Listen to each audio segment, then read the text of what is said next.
வணக்கம். ஒவ்வொரு திருக்குறளும் 7 சீர்களால் ஆனது. அதிக முறை ஒரே குறளில் இடம்பெற்ற சொல் எது? 35வது அதிகாரமான துறவு என்ற அதிகாரத்தில் 350வது குறளாக இடம்பெற்ற திருக்குறள் தான் அச்சிறப்புடையது.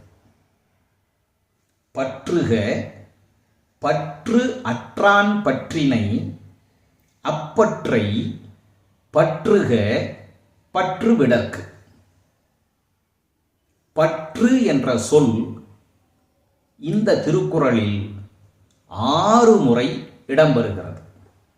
அதுதான் மிக அதிகமாக ஒரே சொல் ஒரே குறளில் இடம்பெற்ற சிறப்பினை உடையது. இந்த உலகத்திலே இருக்கக்கூடிய புற பொருள்களின் மீது இருக்கக்கூடிய ஆசையை விட வேண்டும் என்று சொன்னால் அதற்கு நாம் செய்ய வேண்டியது பற்றே இல்லாத அந்த இறைவனை பற்றுவது மட்டும்தான். ஏதேனும் ஒன்றை பற்றினால்தான் இன்னொன்றை விட முடியும். புறப்பற்றுகளை விட வேண்டும் என்று சொன்னால் இறைவனாகிய வாளறிவன் மெய்யறிவனது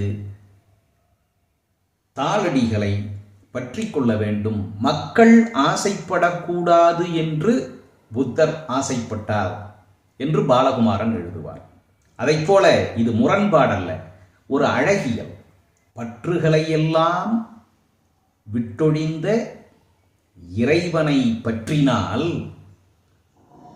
மற்ற பற்றுகளின் மீது நமக்கு பற்று வராது.